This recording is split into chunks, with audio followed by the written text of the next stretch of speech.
Welcome to Section 420, Talkin Yankees, the podcast. Well, as I promised in the last episode, as I wrapped up the Seattle series, I wanted to dedicate a whole episode towards the Aaron Hicks to Baltimore Orioles situation. And again, this is a rant that's only available for you podcast subscribers. So before we get into it, make sure you subscribe to this podcast. So yes, this show's on YouTube as well as on television in certain parts of New York. But if you're a podcast subscriber, you get these special little inserts just like I'm going to give you now, as well as the wrap-ups after each series. So that's why you want to be a podcast subscriber.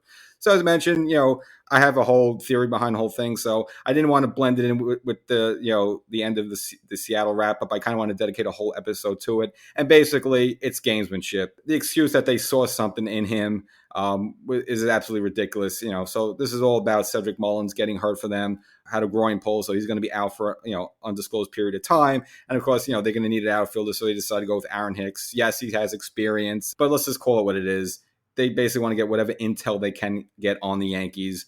Baltimore, again, they made a bit of a leap last season, almost got one of the final wild card spots last season. And of course, I'm sure they're looking to make the big push for this season to definitely make a playoff spot. And, AL East is tough, and you got Tampa there, you got the Yankees, of course. And even a team like Toronto right now is a little bit sleepwalking. If they get their stuff together, they could be a formidable foe as well. So it's tough. There can only be one AL East winner. And it looks like, probably maybe two of the wild card spots do come out of AL East, because the AL Central was looking a little weak, and AL West other than Houston, no one there really wows you. Man, the Yankees kind of went up there and smacked Seattle around. They were pretty much supposed to, be one of the main dogs up there in the AL West, and that's not really the case as well. So, yeah, Baltimore, you could want to get whatever edge they can, and that's definitely what it is. So, I'm not going to say Aaron Hicks is going there and spill his guts, but, hey, look, whatever information to get is, hey, how do they do it over there? What do they do in these situations? How do they handle this? What does this mean when this happens?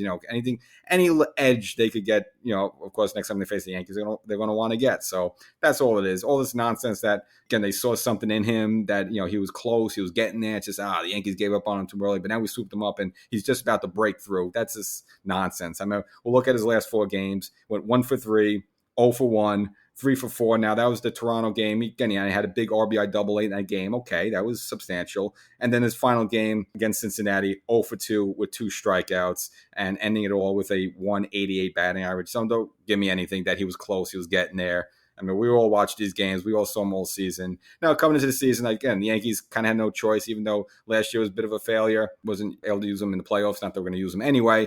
But, of course, like you said, 2 years left on the deal. So you kind of, for money-wise, you have to try it out and just hope, maybe his body recouped after the multiple surgeries in years past. But this wasn't the case. He just didn't have the bat speed anymore. Didn't have the power anymore. It just wasn't there. And the Yankees, gave him about a quarter of a season to prove himself. And it just got to a point, look, he's just like an automatic out. And you just can't waste a major league roster spot on a guy like that. So eventually, after the first Reds game there, finally designated for assignment again. They rode him as long as they could, but it was the right thing. But for Baltimore to come in here and say, we found something in him, there's something there. No, this is nonsense. This is the same games and shit that both the Red Sox and the Yankees have been doing back and forth. Yankees have been doing a little bit more lately, but they did a lot, more in years past when Boston and the Yankees were the main rivals, and teams like Tampa were still kind of in that rebuilding phase. And I'll just run off a list of names for them. Now, for Hicks himself, he had his first game with Baltimore on May 31st. And hey, look, his first at bat got a hit. Actually, went 2 for 2 in the game with a walk. So, hey, look, a good debut. But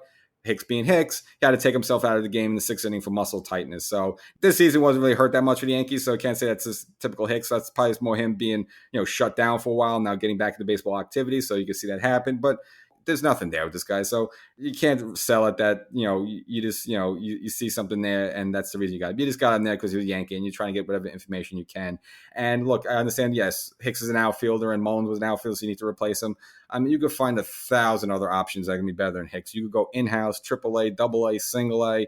You go anywhere else in baseball, I'm sure you could find someone else other than Aaron Hicks that's probably going to do a better job. So that's just utter nonsense. It's basically them trying to get whatever information they can. And going back to the Yankee Red Sox, kind of back and forth, we saw it in this season, this year just to start it off. I mean, Brian Cashman picked up Colton Brewer, who was most recently with Tampa, but was also with the Red Sox and had a career ERA over 5. And you're thinking, this guy's a 5+ ERA. Why are you taking this guy?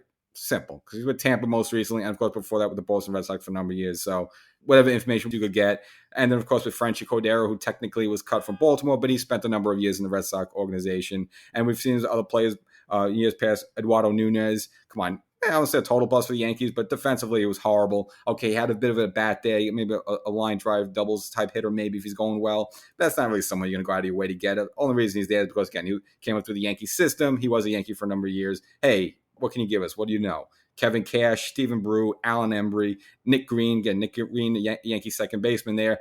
But the bounce around the organization a little bit, and eventually ended up with the Red Sox. But like, if you're a Red Sox, Nick Green, I mean, again, at the time, decent glove, okay, but it's not somebody you're going to go out of your way to pick up other than he was a Yankee. So what information can you get? So that's what the whole thing is. We all know it. And of course, Hicks, not being a Yankee anymore, his first game came out with all the facial hair. That was going to happen. We've seen that before. Now choosing number 34, so good for Hicks. But they're just going to try to get whatever can. Hey, what are the coaches doing? This happens. Hey, how do they handle this? And that's all it is. So what the Yankees have to do, if even Hicks is around, the Yankees have to switch things up. So, whatever catch signs Higgies and Trevino does, they're going to have to switch it up. Anything the coaches does, hey, tap the belt 3 times, mean hit and run. You're going to have to switch it. The Yankees are going to have to switch up their signs, basically, more or less. That's what they're going to have to do. And again, who knows if Hicks is even around next time these two teams face off each other. So that's my 2 cents on the whole deal. It's just basically they're trying to pick up intel on the Yankees. And Hicks, again, I don't think he's going to blurt out the world, but hey, any little piece he can get, he's going to do. Because look, hey, this is the team that's giving you a paycheck right now. And if you want to pay your bills and live your dream and play baseball, hey, you got to do X, Y, and Z. So that's all it is. So the Yankees just got to switch up the signs and whatever other things next time these two teams play. And that's all it is. I also wanted to get into, obviously not leave the number of roster moves that came right after the Seattle series. So you should also, just mention those just because, some big names now finally coming back for the Yankees and some big names going down to AAA. So coming back, finally, after their rehab assignment, we're going to get Giancarlo Stanton, which I'm a little surprised. I thought his rehab will take a little longer, but he's coming with the other 2 boys we've been waiting for, Josh Donaldson.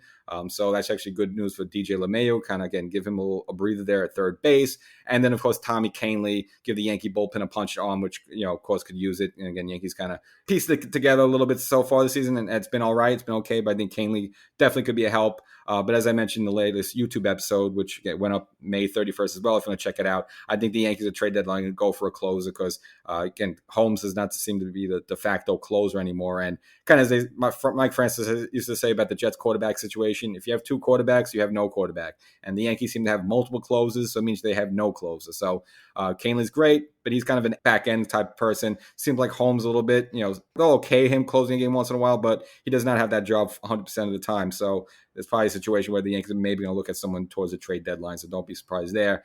But now getting sent down, of course, to make room is Oswaldo Cabrera, who I kind of been getting on pretty much the whole start of the season. You kind of a bit more optimistic of him because he's from the system. He's a young guy. But, hey, look, let's just be frank. He's been disappointing. Batting under 200, just 3 home runs. All right, defense is always there, and again, he's flexible. He can play almost every position, it seems like. Center field, outfield, right field, left field, third base, shortstop. So he's good at the flexibility, but the bat hasn't been there. A lot of strikeouts, and this seems like he's lost a step a little bit. So maybe he needs to go to AAA and work a few things out. Not the end of the world. And, of course, also returning to the Yankees will be Jose Trevino, done with his IL stint. So, of course, then Ben Roved, who has the options, being sent back down to AAA, and Ben kind of decent in his time. And at least, hey, look, we've finally got a peek at Ben, so we know what's there. Okay, a little small sample size, but I'm happy. And if, God forbid, Higgy or Trevino gets hurt, it looks like we have a competent person that the Yankees can call up there. So that's the big news. So Stanton, Donaldson, Kahnle should be available for the Dodgers series, and good timing for them. Of course, Stanton, the local California boy, so kind of good timing with that. Maybe go see some family or whatnot while he's in town. And of course, Oswaldo Cabrera.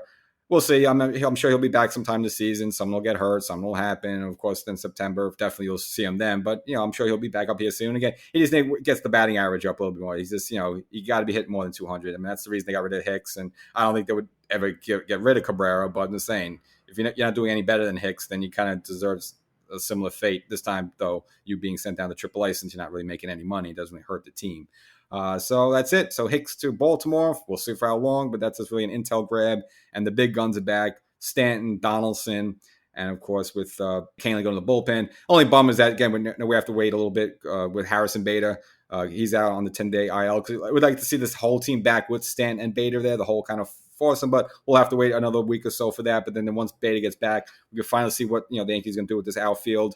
Maybe it's the best thing for all. Maybe you could have a situation where, again, Judge in right or Judge in left, probably Judge in left because it's easier for Stanton to play right. You have Judge in left, Bader in center. Maybe DJ's better off as DH for a while, DH DJ as they say, and maybe Donaldson at third. I mean, he can't be any worse than last season, hitting like 220. But let's see if he surprises.